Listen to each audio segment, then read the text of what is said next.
عن نهايات كاس العالم باستراليا ونيوزيلندا الوطنيه في اجواء استثنائيه، في اجواء حماسيه، في اجواء وفرت كل الظروف اللوجستيكيه والمعنويه كي تكون هذه العناصر في الاستعداد لكاس العالم والبحث عن لقاءات وديه. هناك صعوبات كبيره بالنسبه لمده كاس العالم تحت 17 سنه، وكذلك كاس العالم لقرب 17 سنه فتيات ومجموعه من الانجازات الاخرى. سنعود الحديث عنها. نتابع التسير رقم 8 كانه يلعب بالرسم التكتيكي 3-5-2. الكره تلعب على القائم الثاني. متابع استمات الاير والانطلاق عبر رامونا لكن من الوسط تمريره طويله اماميه. زينب الردواني، زينب المساحه تظهر. يلا زينب العرضيه نوعا ما دحرجت الكره بطريقه شميره من الانطلاق عبر الوقت من حدوري.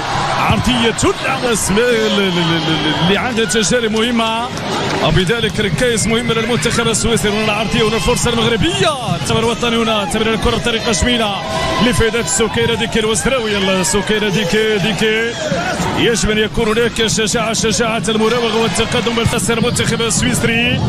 وصلت عبر الدائره نادين ريزين المان شفت الالماني كواحد من ابرز المنتخبات. هنا كره تمرير حداري وابعاد من جانب عناصر النخبه الوطنيه. برافو المرابط، ابعاد ثم عمليه تشتيت الكره في دار ضغط الاير من جانب عناصر المنتخب السويسري. توجهت المنتخب الالماني مدرك المانيا الثاني تعتمد على القوة البدنية، الالتحامات والسرعة. تابعت لقاء مع الموقع الرسمي للاتحاد الدولي فيفا لكرة القدم قبل نصف ساعة من اللعب. نتيجة متعادلة 0-0. رسيلة أيضا العرضية خطيرة، الفرصة لعناصر المنتخب الوطني المغربي وكادت إيمان سعود أن تفعلها. بحثت عن الضربة الرأسية لكن التغطية في التايمينج المناسب من جانب اللاعبة من جانب إيسيوسا بوك ودية. سنعود الحديث عنها. تلعب كرة مغربية عبر القائم الأول. فرصة من جديد المتابعة. سلمى إماني من الطرف الأيسر. البحث عن العرضية من القائم الألمان. إذن ضربة الخطأ مغربية تلعب من ياسمين برابط تسدد الكرة وتتحول الدواني على مستوى الطرف الأيمن. انطلاقة مغربية من طرف السكينة ديكي لزينب الردواني تختار العرضية. كرة مغربية العام التي ستنطلق بعد أيام قليلة. كرة تلعب ركلة ركنية. الدعم والسند من جانب بيدة إيسيوسا تختار التمرير الطويل بعيدة الكرة، لكن رغم ذلك الضغط من جانب أنا لكن متابعة من خديجة مشات كرة خديجة ربيشي تبعد الكرة بمبدأ الأمان والسلام، بمبدأ الأمان والسلامة.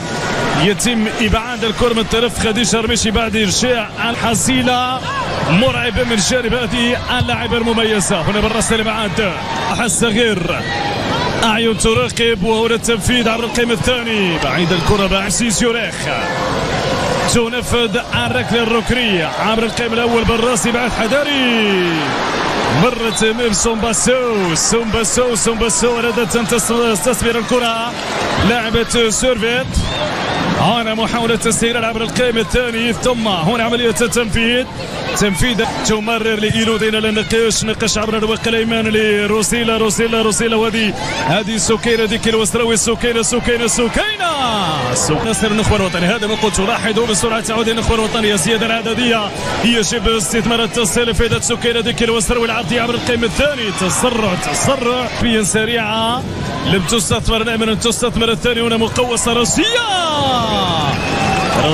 ياسمين برابط جانبا عن مرمى الحارس جايل تارمان. أول كرة تكتسي نسبيا طبعا الخطورة. أول كرة تسدد. أول تهديد مباشر من جانب عناصر المنتخب من جانب دفاع السويسريات. طويلة كرة أمامية الانطلاق من الجهة اليمنى. محاولة تقدم لكن هنا تأتي تمرر بالفعل. نجحت في ذلك. هنا التقدم. هنا المراوغة من رامونا. تمشي أمامية خطيرة. حداري لكن ياسمين بربط في الوقت المناسب. ابرز فرصه سويسريه تدار في حدود دقيقه 54. الاختراق من محور الدفاع. لاحظوا الاختراق كان بهذا الشكل ثم جاءت تغطيه في التايمينج المناسب. هنا ضرت رامونا باش من عدم التسرع وبجشع بالنسبة لسكير ديكير وستراوي انطلاقة من الجهة اليسرى 3 ضد 3. حذاري من السويسريات، حذاري واللي بعد من جانب ياسمين مراوط.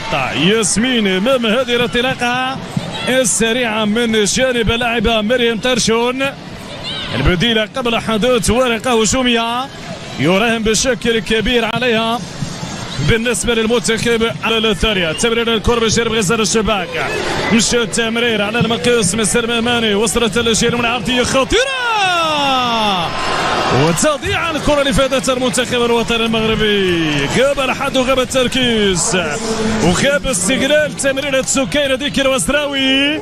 انطلقت أرادت أن تستغل الكرة الرصيلية لكن متابعة في مناسبتين من سيرينات بيدروس رفقة نادي اليوم الفرنسي، لقبين على مستوى البطولة، لقب على مستوى الكاس، وبذلك هذه التجربة يريد استثمار لعبة الأرسنال التي دخلت قبل حدث كرة مغربية. يلا بحث عن التسديد عند سكينة ديكير وستراوي لكن لم تستثمر إمكانياتها وقدراتها الفنية.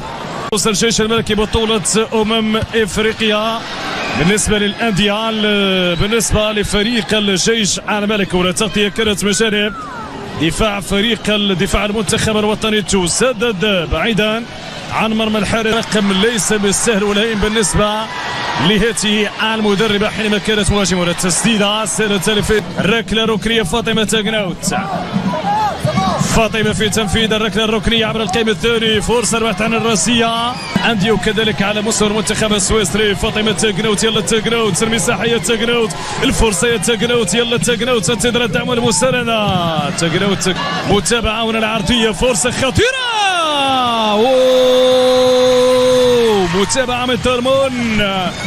متابعة من تلمون في فرصة تسطب على الخطورة من جانب المغربيات. وتلمون في الابعاد هنا لحظة الانطلاقة عدم وجود التسلل بتاتا، يعني كادت ان تفعل لعبة المنتخب الوطني بعد عرضية مساحة من جانب اللاعبات السويسريات. يتقدم من الكرة عبر اللاجئة اليمنى خطيرة لكن الابعاد غت الأعين حول موقع وتحرك لاعبات المنتخب الوطني المغربي. تنفذ مرفوع أمامية البحث الراسية، تقدم والتمرير طويلة في اتجاه ابتسام الشرايدي. فرصة ما نقولش العيا لكن يظهر بعد الارتباك الان بالنسبة للمنتخب الوطني. كرة سويسرية مشات الرجال اليمنى، التقدم الفرصة خطيرة داري دائما للنخبة الوطنية ياسر بردواني. فاطمة تاغناوت، فاطمة تبحث عن التسديد، تسديد فاطمة تاغناوت، فاطمة يجب التمرير، تمرير أمامية خطوة تيكي تاكا مغربية، تسديدة برأس فرصة، يختار فرصة للاعبات المغربيات اللواتي من أجل أولا الفائدة عن النخبة الوطنية. الآن تعود المغربية، فرصة للتقدم خطيرة. بول تو ماتش يا سلمى يا أماني. ضاعت كرة المباراة، ضاعت كرة الهدف، ضاعت